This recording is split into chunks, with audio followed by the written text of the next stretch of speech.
Thank you, Gittel, for that really tremendous introduction. It is a huge honor and a privilege to be here today to speak to you on this Jewish Law Day. It's wonderful also to be with the Louis D. Brandeis Center Law Society as president of the Louis D. Brandeis Center for Human Rights Under Law. And I can say here, which I also say, we do not have any affiliation with Brandeis University. We're all just named for the same really remarkable Jewish justice. So, thank you. As we sit here this evening, Israel, the homeland of the Jewish people, is fighting a war for its very existence against the Islamic Republic of Iran, a radical Islamist fundamentalist regime that has repeatedly called for death to America and death to Israel. In the Bible, the book of Esther records another time, approximately 2,400 years ago, in the 5th century BCE, when the Jews of Persia, in the area that overlaps with modern-day Iran, similarly faced an existential threat. According to Megillat Esther, Haman, or Haman, the wicked viceroy of the Persian king Ahasuerus, plotted to kill all the Jews. Haman convinced the king to support his plan. A date was chosen for the extermination of the Jews, and an edict of the king was issued throughout the land. The Megillah says that the edict called for, quote, lahashmid, laharog, ula'abed, et kol haYehudim minar ve'ad zaken, taf v'nashim b'yom echad. It called for the people of the land. They were ordered to, quote, destroy, massacre, exterminate all the Jews, young and old, children and women, on a single day. And that day was the 13th day of the 12th month, the month of Adar, the Hebrew month. The Jews were ultimately saved when Queen Esther disclosed to the king that she was Jewish, and the king ordered Haman to be executed by hanging. However, and if you read all the way to the end of the Megillah, you will see this, since the edicts of the king could not be revoked, there was still the concern that on the day that had been designated for the extermination of the Jews, that the people in the Persian Empire would rise up to kill the Jews. The king, therefore, issued another edict that permitted the Jews of Persia to defend themselves, and that edict allowed them lahashmid v'laharog ula'abed, to, quote, destroy, massacre, and exterminate anyone that attacked the Jewish people. The Megillah reports that no sooner was this second edict issued than the Jews of Persia celebrated. Before the battles even began, before anyone knew what would actually happen on the day that had been selected for the demise of the Jews of Persia, the Megillah reports, quote, Layehudim hayta ora v'simcha v'sason v'ikar. Quote, the Jews enjoyed light and gladness, happiness and honor. Let that sink in. The Jews of ancient Persia celebrated merely because they had been given the right to defend themselves from extermination. Compare that to today, when Israel, a sovereign nation with its own army, is defending not only the Jewish people, but the values of Western civilization against forces that have publicly sworn death to America and death to Israel.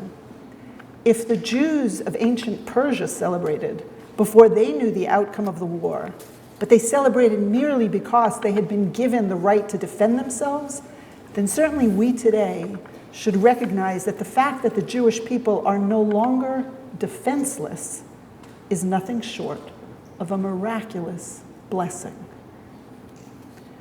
Prior to the establishment of the modern state of Israel, the Jewish people did not have the capacity to defend themselves on this scale. Indeed, that's why many people believe that the existence of the state of Israel is necessary for the continuity, safety, and security of the Jewish people worldwide. Today, however, Jews who believe that Israel has a right to exist are frequently branded as, quote, Zionists, accused of supporting genocide and treated as pariahs. The demonization and vilification of Jews, a process that erases and denies Jewish history and heritage, including the positive contributions that Jews have made to society over the centuries, began on campuses in the United States years ago, well before October 7th, 2023. Former Knesset member Einat Wilf refers to this as the placard strategy.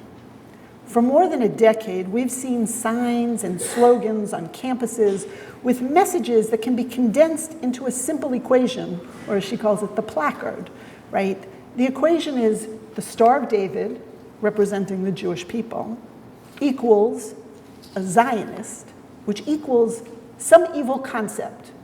You can have your pick, whether it's apartheid, ethnic cleansing, colonialism, now they're talking about genocide or famine. Right? The purpose of these signs and slogans is not to engage in a debate about whether or not Israel's actions satisfy the legal definition of apartheid or the legal definition of a genocide. No. Rather, the purpose of these equations or these placards is to hammer into the hearts and minds of students that the Jewish people equal evil. The Jews are the Zionists are evil. And after October 7th, a new sign emerged. This one urged the community to, quote, keep our campus clean. And it had a drawing of a Star of David inside a trash can. It was a call to cleanse the campus of Jews. This Jew hatred has spread off campus. Today, for example, we see it in the healthcare industry, in the publishing industry, and on the streets of our cities. And the level of violence has escalated.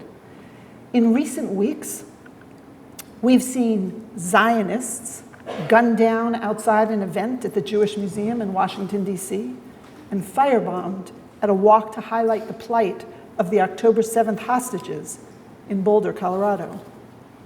The perpetrators of this violence claim to be doing it for Gaza or to free Palestine.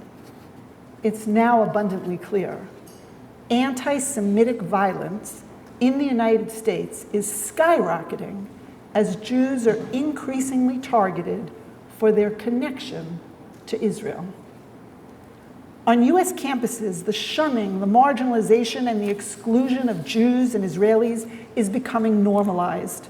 Today, it's not only acceptable to call for the exclusion of Zionists and say Zionists are not welcome, but it's actually acceptable to exclude Zionists.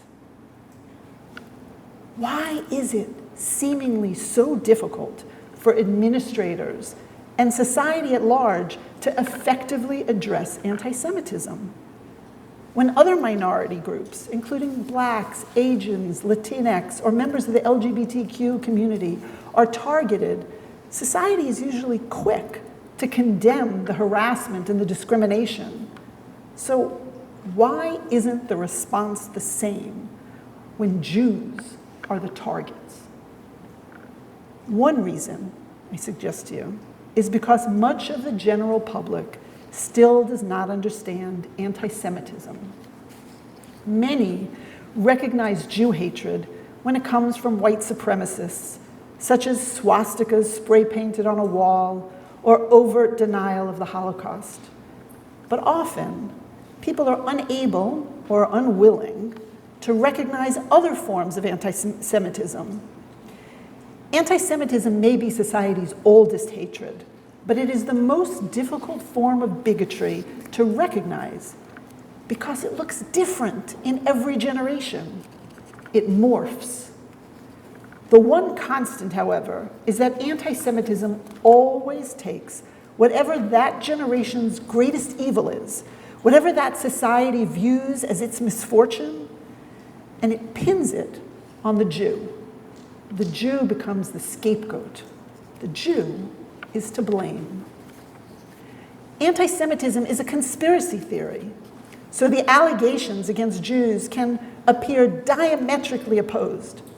That's how the Jew can be accused of being both the communist and the capitalist, the globalist and the isolationist, condemned for being stateless, and now for having a state.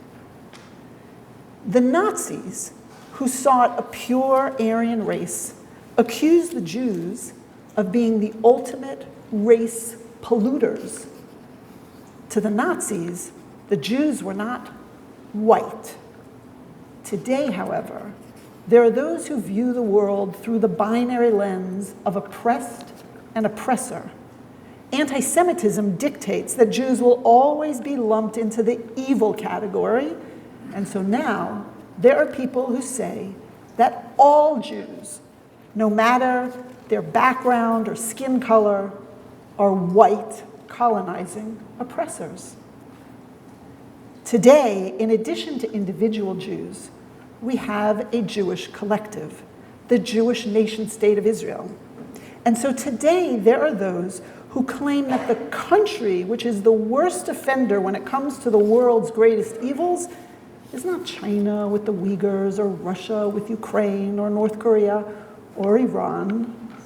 Rather, they say that the world's worst offender is the Jewish state, Israel, the sole democracy in the Middle East, where all races, genders, faiths, and ethnicities are equal under the law. That is the country that they blame for this generation's greatest evils. Irwin Cutler, the internationally renowned human rights lawyer, the former Justice Minister of Canada and the first Canadian Special Envoy to monitor and combat anti-Semitism, once summed it up this way. He said, and I paraphrase, "If traditional anti-Semitism sought to deny individual Jews their place in society, today's newer form of anti-Semitism seeks to do the same to the Jewish collective. It seeks to deny Israel its place in the society of nations. No other country is told it has no right to exist." This is contemporary anti-Semitism, and yet most of the world still does not recognize it as anti-Semitism.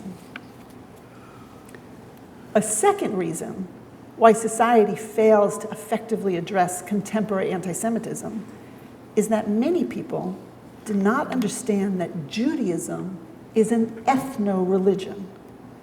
Jews are defined not only by religious belief and religious practice, but also by the Jewish people's shared history and heritage, which is deeply rooted in the land of Israel.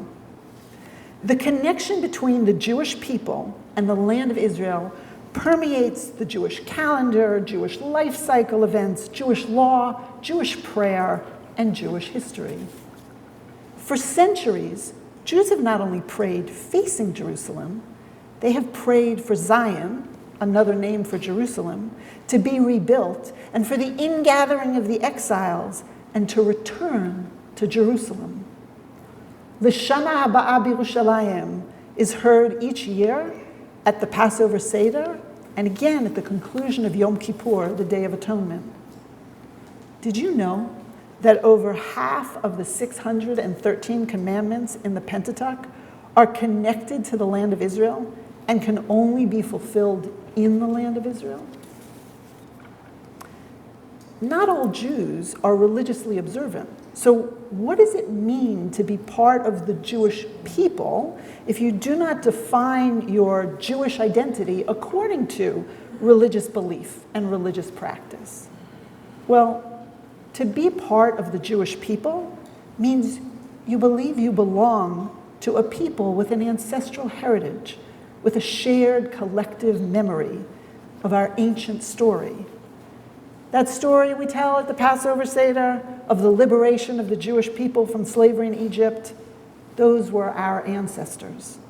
The Purim story I described at the beginning of these remarks, those were also our ancestors. Today, to be a Zionist means you recognize and celebrate the Jewish people's connection to one another and the Jewish people's deep-rooted tie to the land of Israel. It means you believe that the Jewish people have a right to self-determination in some borders in our ancestral homeland. To be a Zionist does not mean that you have no criticism of Israeli policies. You can criticize the Israeli government and still be a Zionist. At this point, I should make clear, not all Jews are Zionists. Just like not all Jews are Sabbath observers. Jews define their identity in many different ways. But the existence of Jews who do not observe the Sabbath does not negate the fact that for Sabbath observers, observing the Sabbath is an integral component of what it means to them to be Jewish. Similarly, for those Jews who define their identity as part of a people indigenous to the land of Israel, this Zionism is an integral component of what it means to them to be Jewish. And the existence of Jews who define their Jewish identity differently does not change that fact. Indeed, that's why polls over the last 5 years have consistently shown that 80% of Jews report that caring about Israel is an important component of what it means to them to be Jewish. To demand, therefore, that a Jew shed their Zionism as the price of admission is discrimination. It's comparable to demanding that a Catholic disavow the Vatican or a Muslim shed their connection to Mecca in order to be accepted.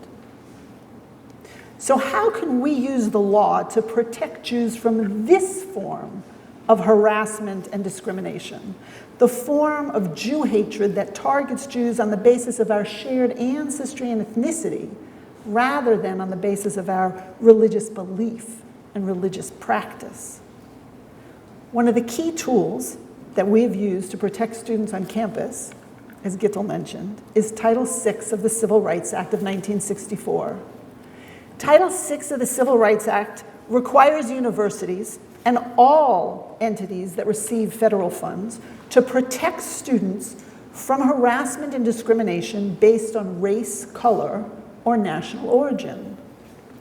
Although Title VI does not mention religion, according to sub-regulatory guidance, members of faith-based communities like Jews, Sikhs, and Muslims are protected by Title VI when they are harassed or discriminated against on the basis of their actual or perceived shared ancestry or ethnicity. In addition, Executive Order 13899 on combating anti-Semitism, which was enacted in 2019, it was issued in 2019 and reaffirmed this past January 2025 by President Trump. It directs agencies, including the Department of Education, to refer to the International Holocaust Remembrance Alliance, the IHRA or IRA, definition of anti-Semitism when investigating Title VI complaints of anti-Semitic harassment and discrimination. The Department of Education demonstrated its understanding of the law and how to utilize this executive order even before October 2023, when it issued a resolution agreement in April 2023 in a case that was filed by the Brandeis Center against the University of Vermont. The complaint that we filed in that case with the Department of Education's Office for Civil Rights, or OCR, involved anti-Semitism that would be considered anti-Zionist in nature. So first, at UVM, there was a survivor sexual assault support group, a support group for survivors of sexual assault. It was the largest support group on campus. We're talking about thousands of students who belong to the support group. And in 2021, after the last Gaza conflict, this group posted that they were blocking Zionists. And when Jewish students, when Jewish survivors reached out to the support group and asked to engage, they were told, sorry, we don't talk to Zionists. There was another student organization. It was a book club called the Revolutionary Socialist Union Book Club at UVM. It advertised on the university webpage with other book clubs. And And to be a member of this book club, you had to pledge no to a litany of things like racism and homophobia, and you had to pledge no to anti-Semitism, but you also had to pledge no to Zionism to be a member of this book club. And finally, there was a teaching assistant who thrilled to harassing Zionists online. She posted about the serotonin rush she got from bullying Zionists in the public domain. When an anonymous thief stole an Israeli flag from outside a residence where Jewish students lived, she posted on social media praising the thief, calling him the Spider-Man of Burlington, anonymously doing good. And then there was this tweet of hers where she said, and I quote, "Is it unethical for me, a TA, to not give Zionists credit for participation? I feel like it is good and funny. -5 points for going on Birthright in 2018, -10 points for posting a pic with a tank in the Golan Heights, or -2 points just because I hate your vibe in general." The Department of Education, as I said, this is now in April 2023, in their resolution agreement, treated this form of harassment of the Jewish Zionist students at UVM as a form of what they called national origin discrimination on the basis of shared ancestry. In other words, national origin discrimination is not limited to just Israelis, people born in a particular country.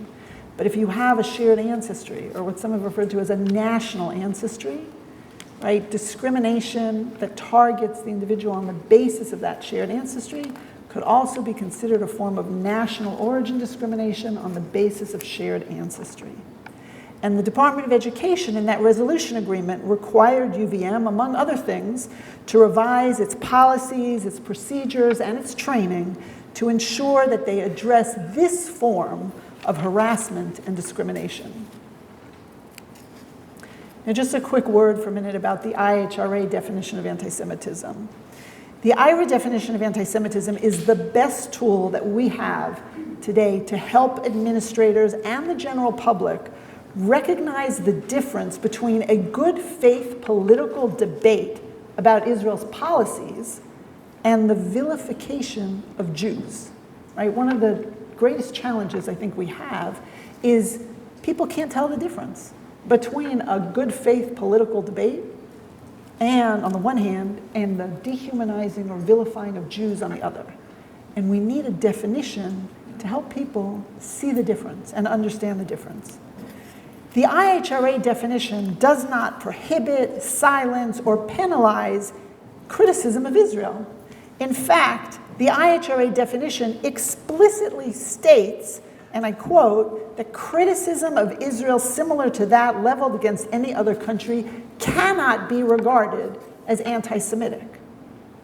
What the IHRA definition is designed to do is it's designed to be used as a tool to help people recognize when the criticism of Israel crosses the line into anti-Semitism. And the answer to that is it crosses the line into anti-Semitism when it demonizes, applies a double standard, or delegitimizes Jews as individuals or the Jewish collective. So, and some of you may recognize demonize, double standard, and delegitimize as what are known as Natan Sharansky's 3 Ds. In the early 2000s, right, Natan Sharansky is the Soviet refusenik who spent 9 years in solitary confinement in the Soviet Gulag because he was in refusal. They wouldn't permit him to emigrate to Israel.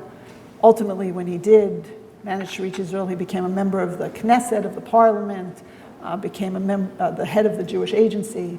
But in the early 2000s, he was grappling with this issue of how do we help people understand when criticism of Israel crosses the line into anti-Semitism. And what I would encourage you to do, if you really want to understand the IHRA definition, is I would encourage you to go back and you can Google the United States State Department definition of anti-Semitism. So the IHRA definition of anti-Semitism was issued in 2016, 6 years earlier, in 2010, in the Obama administration, that was the first time that the United States adopted a definition of anti-Semitism. And you can still get that. Now the State Department uses the IHRA definition, but if you Google, you'll see in the introductory language, they have a hyperlink. And I like when you go to the hyperlink, you can get the PDF version, which has the nice State Department seal at the top. But you'll see the State Department definition was based on the precursor to the IHRA definition. And so it is almost word for word identical with the IHRA definition. There are main differences. The main difference is this language, however, criticism of Israel similar to that leveled against any other country cannot be regarded as anti-Semitic. In the 2010 definition, it's all the way at the bottom at the end. Both definitions, I should say, start with a kind of black box definition followed by a list of examples. And the key difference is that the 2010 definition pulled out of that list of examples the examples relative to Israel, put it on the second page under a heading that says, what is anti-Semitism relative to Israel? And then divided the examples up into 3 categories under the headings, demonize Israel, double standard for Israel, delegitimize Israel, right? These 3 Ds. The IHRA definition put all the examples back into one column. The other difference is that this, however, criticism of Israel similar to that leveled against any other country cannot be regarded as anti-Semitic language was moved in the IHRA definition from the very end to the very top. So it's right under the black box definition, if you want to say, before all the examples. And people who were working on the IRA told me that they did this to stress, right, we're going to highlight it right at the start, that this is not about silencing criticism of Israel. This definition is about trying to help people understand the difference. And what is the difference? Demonize, right, is if you envision that stereotypical caricature of the hook-nosed, evil, conniving, bloodthirsty Jew, right? You can imagine that caricature, that cartoon in your mind. If that's applied not just to individual Jews, but to Israel as the Jewish collective, Israel's evil, Israel's conniving, Israel's bloodthirsty. That's not a debate about Israel's policies. That's just labeling Israel as the Jewish collective as evil, as opposed to labeling the Jew as evil. Double standards, that's basically your definition of discrimination, is treating one group differently than the other groups. So if you're going to treat Israel differently than all the other countries, like what you see at the UN, where you have more resolutions targeting and condemning Israel than you have against all the other countries at the UN combined, that's applying a double standard to Israel. And delegitimization, if you read the State Department definition, it defines delegitimize Israel as, quote, denying the Jewish people their right to self-determination and denying Israel the right to exist. In the IHRA definition, they modified that a bit so that it says denying the Jewish people their right to self-determination, e.g. by suggesting Israel is a racist endeavor. Why is that anti-Semitic as opposed to a political statement? Well, if you focus on the first part of that, denying the Jewish people their right to self-determination, you realize that what is giving Israel its legitimacy, delegitimizing Israel, it's not that Jews are asking for a country because they are a faith, because they are a religion. It's that Jews say we are a people with an ancestral connection rooted in this land. And that gives us a right to self-determination, to sovereignty in some borders in our ancestral homeland. Debating the borders is a political debate. But the idea that the Jews are a people indigenous to that land, that goes to how Jews have defined their Jewishness for millennia. And so if you're going to deny the Jewish people their right to self-determination, what you're really saying is, you're not a people, and you have no history in this land. That's why this is anti-Semitism.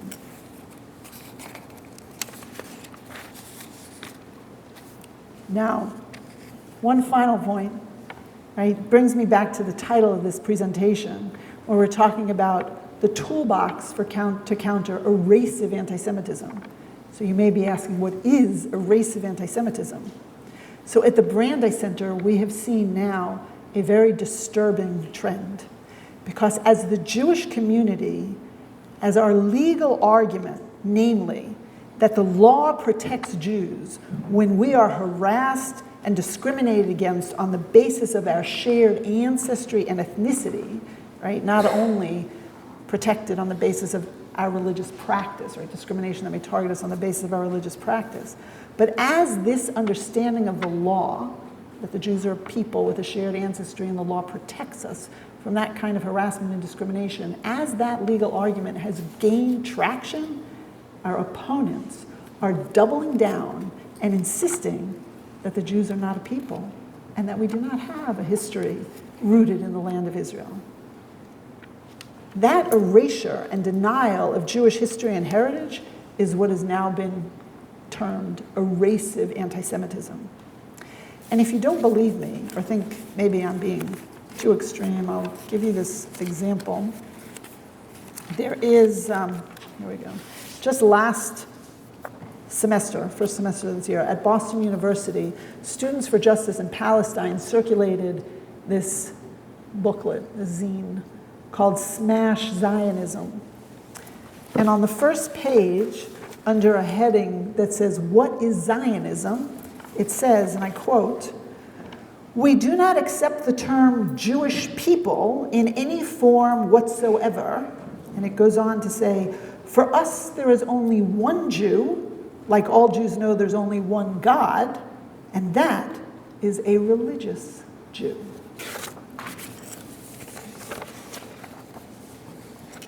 Erasive anti-Semitism is dangerous for a few reasons. One, it seeks to undermine Israel's legitimacy, right? As we just explained, and as you can see from the 2010 State Department of definition, delegitimizing Israel is denying the Jewish people their right to self-determination by suggesting Israel has no right to exist. And I just explained why that's a form of anti-Semitism. But the second concern, which you as lawyers and jurists should particularly appreciate, is that by denying that the Jews are a people with any shared ancestry, what our opponents are doing is also seeking to deny Jews the protections of our civil rights laws. Because as I mentioned earlier, the Civil Rights Act of 1964, Title VI of the Civil Rights Act of 1964, which we've been using successfully, does not include religion as a protected category. The way that we have succeeded in applying that to Jews is by saying that just like it applies to members of faith-based communities when they're targeted on the basis of their actual or perceived shared ancestry or ethnicity, this is our Jewish shared ancestry and ethnicity. And so what they're trying to do is say, don't think Title VI of the Civil Rights Act protects you because you're not a people, you don't have any shared ancestry or ethnicity. It's therefore essential that we push back against this erasive anti-Semitism and oppose any efforts to erase and deny Jewish history. So as members of a Jewish bar association, you instinctively understand the challenges of our current moment. You know that the law is our most effective tool. As Jewish lawyers and jurists, you are uniquely situated to help address this growing scourge. With your knowledge and understanding of both the law and Jewish identity, you can help effectively address today's anti-Semitism. So here are my requests for you. First, remember the Purim story. Queen Esther did not save the Jewish people by continuing to hide her Jewish identity. Rather, she found the courage to reveal her Jewish identity publicly. We must do the same.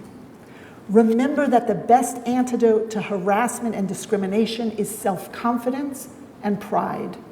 Don't let anyone make you feel insecure or uncomfortable about your Jewish identity. Embrace it with pride. Talk about why your Jewish identity matters to you. Lean in. Learn about Jewish history, culture, philosophy, and tradition. Share the richness of Jewish heritage with your friends and community. Second, don't acquiesce or accept erasive anti-Semitism. Push back against those who ignore, or worse, revise Jewish history and pressure Jews to abandon the Zionist component of their Jewish identity. No one has the right to demand that Jews give up their sense of Jewish peoplehood or deny the Jews' historic yearning for and connection to Zion. Third, read the IHRA definition of anti-Semitism and the 2010 State Department definition of anti-Semitism. Familiarize yourself with Natan Sharansky's 3Ds and understand how the IHRA definition can be used as a tool to discern the difference between a good faith political debate over policy on the one hand and the dehumanization and vilification of Jews on the other. And finally, and perhaps most important, as attorneys, it's incumbent upon you to recognize and label anti-Semitic harassment and discrimination. When Jews are being marginalized and excluded on the basis of their Jewish identity, call it out and condemn it for what it is. Let's use all our legal tools to protect Jews not only on the basis of their religious belief and practice, but also on the basis of their national ethnic heritage. Don't permit anti-Semitic harassment and discrimination to masquerade as a phony political debate. Our common namesake, Justice Brandeis, believed that Zionist ideals were synonymous with American values. Therefore, if we combine our Jewish pride and our legal tools, I'm confident that we will turn the tide. And in the process, we will strengthen the Jewish community, isolate the haters, enrich our democracy, and preserve our common values. And as Justice Brandeis would have believed, in the process, we will succeed in improving the world in which we live. Thank you.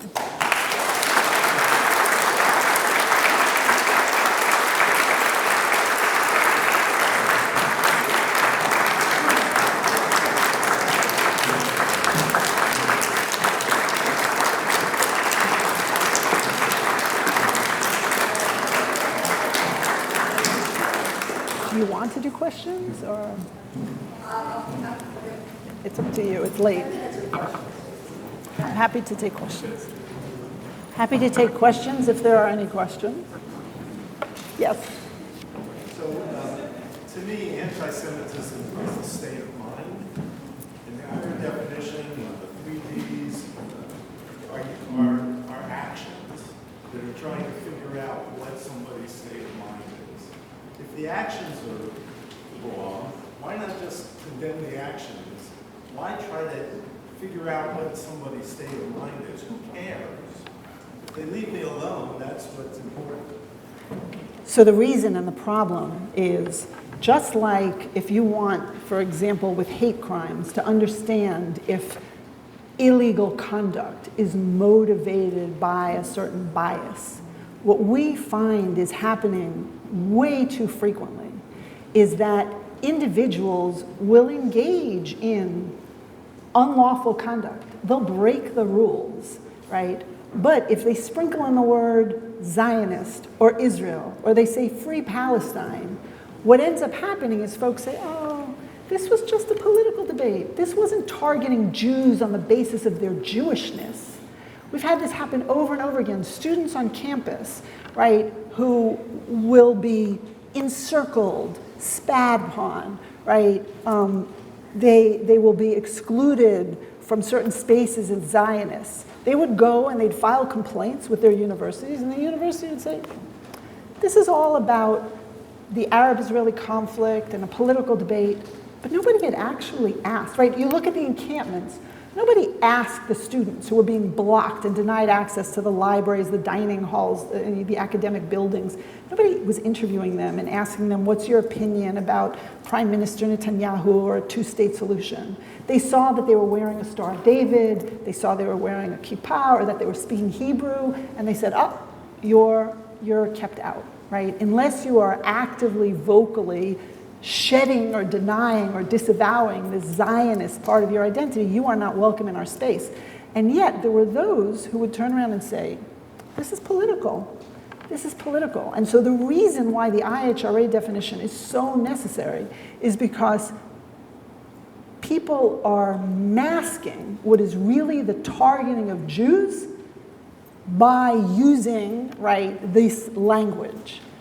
And it's very important to recognize right? That the IHRA definition, as I said, shouldn't be used to say we're punishing or penalizing this belief, but it should be used to understand that somebody who is motivated by what you see in the IHRA definition is acting on the basis of targeting Jews on the basis of their Jewishness. It's a vilification of the way Jews have defined their Jewishness. Yeah. Why is it important within the legal realm, just in pursuing the legal argument, that the definition, that you educate and prove that we're a people in actuality? Why is it not enough to just say it's on the basis of perceived ethnicity? Why is it important that there's no light between they're accusing us of being a people and discriminating against on the perception of a people? Why is it important to you that there's a difference there? That, in other words, why are you making the argument that, well, they're perceiving that an evil Zionist is a real thing and people are being discriminated against on their perception? I don't care either way if it's true that the Jews are a people, it's the perception. It's because you made that distinction and I didn't understand why. So one of the reasons is because every time I say, for me, Zionism is not an opinion, it's not a viewpoint, it's a matter of my people's history and heritage. I'm not choosing my people's history and heritage. I didn't choose that the Jews were liberated from slavery in Egypt. I didn't choose that they wandered in the desert for 40 years, right? This is my people's history and heritage. This is how I define what it means to be Jewish.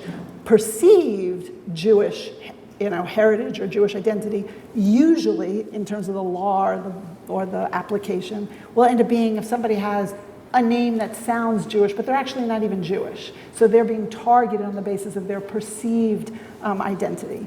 But what's happening is that Jews are saying, this is how we define our Jewishness, right? How did it start on the campuses? On the campuses, and this is what I realized when I came to the Brandeis Center 7 years ago, is that I started talking almost every day to students.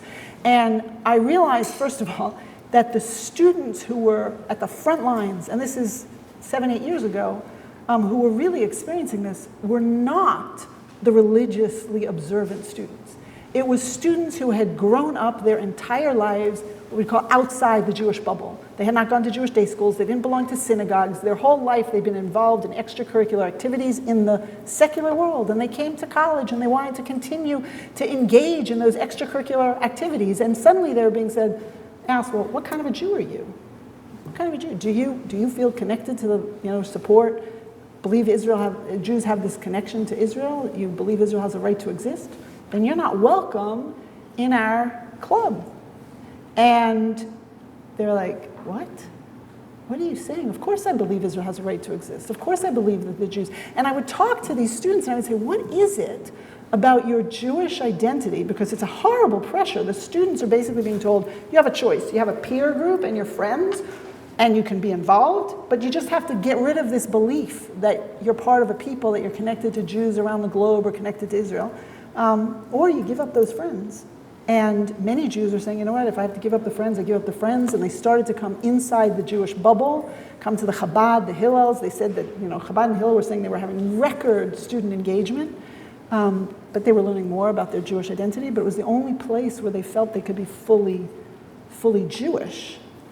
And the real concern that I have today is while universities have done a much better job this semester enforcing their time, place, and manner restrictions so that the campuses feel quieter, the anti-Semitism, though, hasn't gone away. Because what's happening is this exclusion of Zionism is becoming normalized. Israelis, the number of Israelis who have contacted the Brandeis Center is skyrocketing because are now, it's pure national origin discrimination. They are being vilified, harassed, marginalized, shunned, and it's not just the Israelis, it's anybody who has the audacity to still engage with the Israelis is being told, we can't be friends with you, you're friends with an Israeli. And so they are now feeling shunned. And this is happening on campuses, but students are stopping to tell the university administrators because they're afraid, they figure nothing's gonna happen, it's not worth it, we'll just stay inside our Jewish bubble. And the schools don't realize that the anti-Semitic harassment and discrimination is becoming normalized. That's the challenge. And Pardon my ignorance, where is this all coming from? Like, I mean, it's, I even say my alma mater made your hit list there, BU. It's like, how has this kind of worked its way into this topic? And it sounds like they're using dog whistles and, a lot of, it sounds like they're really, so they're kind of hiding their meaning through these dog whistles. Where did this all, do we know where it started? so it's a combination. I mean, first of all, anti-Semitism tends to take over a society that's not happy to begin with. And because society looks for someone to blame, it's easier. Like I still remember I spoke at one point at a conference. The panel before mine was an organization that worked to help parents whose children had been radicalized and help bring them back. And there was a reformed Nazi on the panel and a reformed Islamic fundamentalist. But I remember the reformed Nazi saying, gosh, it was so easy when I was a Nazi. Like I had a problem with my girlfriend. It was the Jews' fault. Much easier than trying to figure out what I did wrong. And so that's one. But there is definitely a radical Islamist, fundamentalist, organized effort out there that has funding, that is coordinated, and that is taking advantage of this opportunity through, intersectionality, through this whole oppressed-oppressor lens, right, to try and rile up the students. And you have those who are kind of right at the core that know exactly what they're doing, and then you have what we used to say, those who are there for the pizza. But I mean, those who really think that this is the way to do good in the world today, and they have no idea, right? They'll chant from the river to the sea. They have no idea what river, what sea. But this is today's movement. And it's a challenge because especially with the mistruths, right, and the mischaracterizations, or even the blood libels, the modern day blood libels that, now with social media, they spread like wildfire. It's very, very challenging. I just have one last question, because I know everybody. And I'm happy, I'll be at the reception, so I'm happy to continue. How about going to the sources of the financing of these movements, like Qatar, and I'm sure there's, other highly organized financing groups that are financing SJP and other movements on campuses? Yes. So the short answer is... Oh, the question was, what about going after the sources of financing, like Qatar or others? There is very definitely Qatar is part of the influence on the university campuses and the enormous funds that are coming from Qatar. People say, right, the Jews purchased the buildings, and their names are on the buildings, but Qatar has purchased the content of what's being taught in those buildings. And then there is, quite frankly, the groups on campus. They are connected with entities and individuals. When Gittel talked about how my father and I brought the initial lawsuit on behalf of victims of terror against the domestic-based groups, the network that was providing material support for Hamas. There is research that has been done that has demonstrated connections between some of these organizations that are active on campus and that original network. So yes, that is part of the work that's being done. It's part of the lawsuits that the Brandeis Center is bringing and others. Yeah.